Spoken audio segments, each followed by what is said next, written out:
Queridos irmãos e queridas irmãs, hoje, último domingo do Advento, estamos a poucos dias da celebração do Natal do Senhor e vamos dando passos rumo à Gruta de Belém.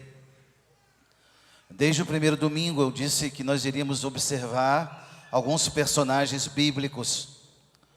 Nós ouvimos Isaías nos falando da virgem que ia conceber um menino e seria chamado Emanuel.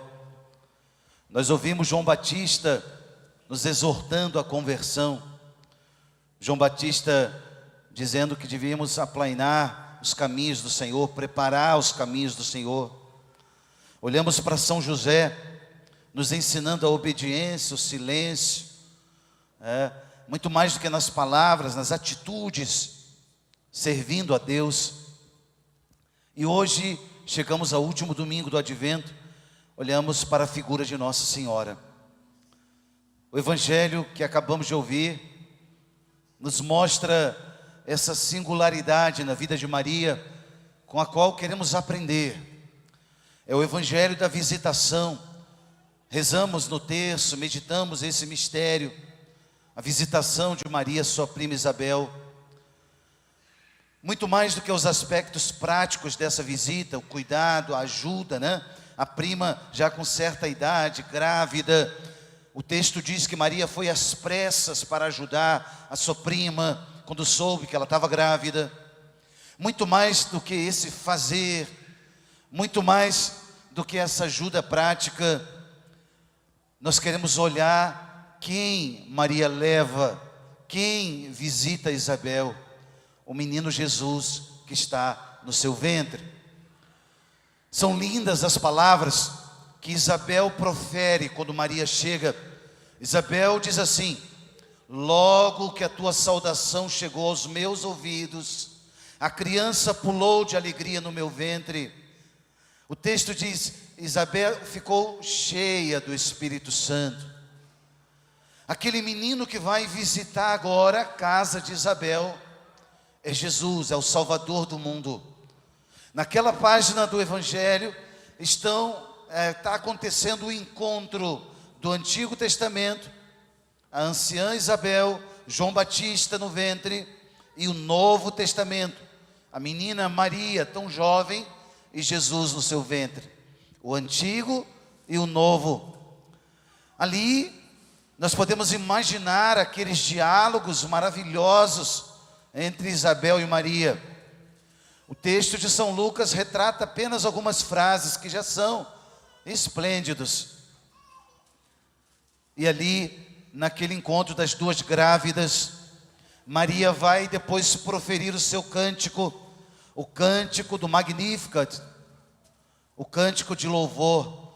A minha alma engrandece o Senhor, o meu espírito exulta em Deus, meu Salvador. Maria vai inserindo na história que ela está vivendo o seu louvor a Deus. O louvor a Deus na história, a história no louvor a Deus. Quem acompanhou a minha novena hoje pelo YouTube vai lembrar, eu falei lá na meditação sobre Maria, que Maria é a casa da palavra. A palavra de Deus habitou nela e a intimidade era tanta que ela entrava e saía, como quando a gente tem intimidade, como a gente está em casa. Maria, a relação dela com a palavra, quem acompanhou viu, quem não acompanhou depois escuta lá. Eu falei sobre esse tema hoje na novena lá no meu canal no YouTube. Ora, o que nós queremos aprender nesse quarto domingo do Advento é ser como Maria, portadores da palavra, portadores dessa pessoa. Porque muito mais do que fazer coisas, é o porquê fazemos, para quem fazemos. Maria, repito, fez diversos gestos materiais. Quem conhece a Judéia vai lembrar que essa pequena cidade, em Karen, se a Galileia já é baixada, sobe as montanhas, chega na Judéia, em Karen é mais alta ainda, uma colina. Foi um cansaço, dias andando, lombo do animal, as coisas que levaram na viagem, a bagagem, tudo difícil. Tudo difícil. E os dias em que ficou lá 3 meses cuidando da prima, até que ela desse à luz. Gestos maravilhosos, sim, mas não foram mais importantes. O mais importante foi quem ela levou. Ela levou o menino Deus. E por que eu estou dizendo isso? Para a gente tentar tirar da nossa cabeça, do nosso coração, essa mentalidade de um materialismo religioso que entrou no meio da igreja. E desculpa dizer, entrou na nossa cabeça, no nosso coração. A gente entrou nessa engrenagem de achar que o importante é fazer as coisas, né? Vamos fazer. Se não tiver um porquê, um motivo pelo qual estamos fazendo, se o motivo não for para a eternidade, e se o motivo não for Cristo, nós seremos mais uma ONG no meio da sociedade. Não, a igreja não é uma ONG, a igreja é o corpo de Cristo. A ação do Espírito Santo é que nos move à caridade. Não é só um bem-estar social, não é só um fazer pelo fazer. Muitas pessoas fazem melhor do que nós. Quantas ONGs aí na sociedade? Poder público, dessa ou de outra forma, faz tantos serviços, presta esse ou aquele. Tá bom, são discutíveis os serviços, mas fazem. Nosso motivo não é esse. Nosso motivo não é humano. Nosso motivo é o Filho de Deus, é Jesus Cristo, é por Ele. Quando o Evangelho de Mateus, lá no capítulo 25, Jesus faz aquele discurso do juízo final, Jesus lembra para nós que é por Ele que fazemos. Tive fome, me deste de comer, tive sede, me deste de beber, estive nu e me vestiste, estive doente, foste me visitar. Todas as vezes que fizeste ao menor dos meus irmãos, foi a mim que o fizeste. É Ele o critério, é Ele o motivo. E precisamos lembrar disso, porque senão a gente vai cair nesse materialismo religioso, que é uma heresia, que é contra a nossa fé. Deixa eu dizer, meus irmãos, o materialismo religioso impregnou a igreja. A gente começa a entender que tudo é fabricado pelo homem. Eu vou dar à igreja, vou ajudar, vou pagar meu dízimo, então a minha vida vai ser abençoada. Não, querida, a tua vida é abençoada antes disso. Porque Deus é Deus. Deus não depende de nada que é nosso. Ele é o Criador de tudo. Eu vou fazer essa ou aquela oração porque Deus vai ter que me curar. Talvez não. Talvez Ele vai deixar a doença para você se converter e se salvar. Pode ser teu caminho de salvação. Nem sempre o remédio, a cura é sinal da presença de Deus. Claro que a gente quer saúde, quer melhorar, sem dúvida. Precisamos lutar por isso, sem dúvida. Mas pode ser que o projeto de Deus seja outro. E o materialismo religioso vai entrando nessa perspectiva. Porque eu fui na missa, eu fiz a novena. Então eu estou aborrecido porque Deus tinha que ter me obedecido. Que petulância, né? Que arrogância da nossa fé. O materialismo religioso vai sendo costurado no meio da igreja de tantas formas. Olhar para Nossa Senhora que leva o menino Deus no seu ventre, vai visitar Isabel, fazer um monte de coisas, né? Que uma dona de casa sabe. Vai fazer tantas coisas, sim. Mas o mais importante foi quem ela levou. Hoje, querido irmão, querida irmã, nós podemos refletir nesse tempo do Natal, tantas iniciativas são tomadas, que bonito, né? Alimentos, brinquedos, roupas, cesta básica, Natal, e quem dera que o ano inteiro fosse Natal, quem dera, que a gente sempre se lembrasse de deixar lá uma moedinha, um dinheirinho para ajuda do caixa do supermercado, para o outro, a caixinha de Natal, sei lá o que, tantas ajudas, né? Quem dera que o ano inteiro fosse Natal, nesse espírito de fraternidade, quem dera. Mas repito, não só o fazer, é o porquê fazemos, por quem fazemos. Hoje, nessa troca de presentes, né?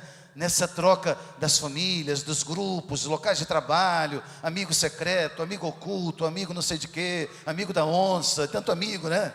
Bom, nesse tempo de tanta troca de presentes, nós precisamos cravar dentro da nossa alma que o presente nós já recebemos. O presente você já recebeu, é o Filho de Deus, que daqui a alguns dias vai estar deitado naquela manjedoura. Eu já sou presenteado. Quando a gente entende isso, tudo muda de figura. A gente acaba com esses discursos, repito, materialistas, que ficam pensando, esse Natal não vai ser tão bom, porque fulano não pôde vir. Mas Jesus está aí, então tem Natal. Esse ano a mesa vai ser mais vazia, que as coisas estão caras, estão mesmo, está um absurdo. Mas Jesus está aí, e Ele é o banquete, é Ele que alimenta a sua alma. Olhar para a gruta de Belém nos ajuda a entender o sentido do Natal. Padre, então não tem que fazer coisa boa, bonita? Claro que se pode, faz sim, mas lembra dos outros, reparte, ajuda, porque Jesus é o sentido do Natal. Hoje, as 4 leituras que ouvimos nos ajudam nesse caminho de conversão. 4 palavras importantes para você colocar como palha na sua manjedoura para o menino Jesus nascer. A primeira é a palavra simplicidade. Às vezes a gente complica tanto as coisas, né? No casamento, nos relacionamentos, irmãos, pais e filhos. A gente vai complicando. Deus é simples, olha para o presépio. A palavra simplicidade aparece na primeira leitura hoje, quando o profeta Miqueias vai dizer: e tu, Belém de Éfrata, a menor das cidades. Olha bem, hein? Ele podia ter escolhido nascer em Atenas, elite intelectual da época, em Roma, centro do império, ou na Jerusalém, toda religiosa. E tu, Belém de Éfrata, a menor. Olha a simplicidade daquele lugarejo. Jesus escolhe nascer ali. 1000 anos antes, um outro rei nascido ali, governou todo o povo de Israel, o rei Davi. 1000 anos, no tempo de Davi, todo o poder político, econômico, bélico, religioso. Davi, o rei por excelência. Só que todos os poderes humanos, como o de Davi, o reinado, todos ruirão. E aquele menino que nasce na manjedoura de Belém vem inaugurar um reino que não terá fim, o reino dos céus. A profecia de Samuel dizia: e o seu reino será estável para sempre. Para sempre. O poder do mal foi destruído por aquele menino que nasceu lá na manjedoura. Então a primeira palavra é simplicidade. Olhar para Belém e entender isso. Simplicidade. Deus se faz presente no cotidiano. A segunda palavra da manjedoura, na palha que queremos colocar na manjedoura, é justamente a palavra conversão. Nós rezamos no Salmo hoje, pedimos a luz de Deus: iluminai a vossa face sobre nós, convertei-nos para que sejamos salvos. Meu irmão, deixa eu insistir com você. Às vezes a gente insiste em se achar convertido, porque a gente participa de missa. Não, gente, às vezes é só convencido, ainda não é convertido. Conversão é diária, é decisão constante. É olhar para o projeto de Deus e dizer: Senhor, me ajuda, eu ainda estou tão longe, eu quero dar mais um passo hoje. Iluminai, Senhor, a vossa face. Conversão não é frequentar a igreja. Conversão é viver o projeto de Deus na própria vida. A gente pode frequentar a igreja como turista, como uma tradição recebida, como uma necessidade de mercado. Sei lá, estou precisando muito, vou lá rezar para ver se dá certo. Há muitas motivações, mas conversão não é isso. Conversão é saber: Deus tem um projeto, eu quero viver esse projeto. Por isso a segunda leitura foi o Salmo e falava dessa palavra. A terceira palavra de hoje, a terceira palavra é a vontade desse mesmo Deus. Como Jesus dizia: eis que vem, ó Deus, para fazer a vossa vontade. É fácil viver, nascer no presépio e ter toda aquela humilhação que ele teve? Claro que não. É fácil morrer na cruz? Claro que não. Mas eis que vem, ó Deus, para fazer a vossa vontade. Se a gente está esperando um mar de rosas para ser cristão, desculpa, pode ser que nunca tenha. Você não vai ser cristão então nunca. Nossa Senhora e São José, naquele contexto sociocultural em que eles viveram, obedientes a Deus, esses são modelos. Imaginem, o mundo greco-romano, o paganismo que eles viviam, todas as formas de idolatria, de prostituição, de corrupção. Imagina Herodes. A gente fala dos corruptos de hoje, são tantos, né? Pedimos a Deus pela conversão deles. Mas Nossa Senhora e São José enfrentaram Herodes, defendendo o menino Jesus. Ah, padre, mas a vida está difícil, é porque eu estou sem dinheiro e tal. Nossa Senhora tinha dinheiro nem para comprar os paninhos do menino, não tinha hospedaria para eles. E a gente vai ficar reclamando da vida. Olha para o presépio, aprende a lição do presépio. Eu quero fazer a vontade de Deus, com muito ou com pouco, a vontade de Deus é o que interessa. Por isso a leitura dizia: eis que vem, ó Deus, para fazer a vossa vontade. E a quarta e última palha do presépio, na visita a Isabel, Maria leva o menino Deus em missão. Nós cristãos recebemos o Espírito Santo, não para guardar na gaveta da vida, mas para que o Espírito fale através de nós para o mundo, que o mundo tem um Salvador. Ah, padre, mas eu nem sei falar. Você sabe sim, e às vezes fala até da vida dos outros, né? Fala de Jesus, leva Jesus. E se não pode falar, tecla, manda mensagem, fotografa, chama as pessoas para Jesus. O mundo vai continuar sendo o mundo, a tua casa vai continuar sendo com os mesmos problemas, a tua vida vai estar continuando com os mesmos problemas, se Jesus não for o Senhor. É o senhorio dele que nós buscamos. É só na vida de santidade que a gente entende isso. E a gente se enganou, a gente ficou distraído demais com o Natal, achando que o Natal era uma fábula para contar para as crianças, e vamos ficar distraídos com as luzes, vamos ficar distraídos com o colorido, com os presentes. Não, gente, o Natal é a resposta de Deus para um mundo sem paz, é a resposta de Deus para um coração inquieto, para uma vida infeliz, uma guerra constante, interna ou externa, em casa, no trabalho, na sociedade. A resposta de Deus é o Natal.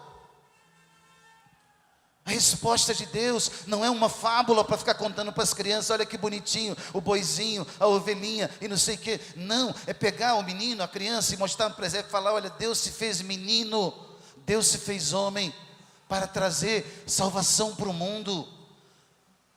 Por isso nós precisamos ser anunciadores. Olhar para Nossa Senhora levando o menino é lembrar que o Espírito Santo também está em nós. Não temos mais desculpas de ficar: bom, eu não sei falar, eu isso, ou a Bíblia é muito difícil, ou não sei o quê, ou quando eu fizer um curso de especialização, de um pós-doutorado em teologia, eu vou ser missionário. Não, querido, o Espírito Santo já foi derramado. Você tem o dom do Espírito Santo. Reza no Natal com essa propriedade, dizendo: o Espírito Santo está em mim, Ele está aqui, e vem trazer luz para a minha casa, para o meu casamento, para a educação dos filhos. É o Espírito Santo quem nos move a levar esse Cristo, falar de Jesus. Porque, repito, na mentalidade materialista, a gente fica pensando: bom, o dia que nosso país for de primeiro mundo, tudo vai ser diferente. Não, sem Jesus, país de primeiro mundo vive na miséria espiritual.